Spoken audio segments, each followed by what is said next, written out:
Assalomu alaykum do'stlar. Sizlar bilan Bekgamer. Bugun biz mana bu o'yinchilarni qanday o'yish sirlarini ochamiz.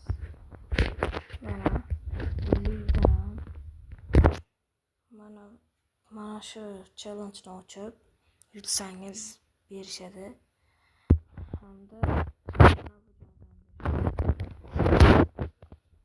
draft top klublaridan hammasidan berishadi. Faqat hozir mana shu ikkitasidan berishadi xolos.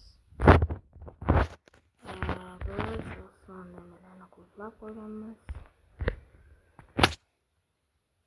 Sizlar bilan Bekgamer bo'ldi. Video foydali bo'lgan bo'lsa obuna bo'lib qo'ying. Like ham bosib qo'yish esdan chiqmasin. Xayr do'stlar.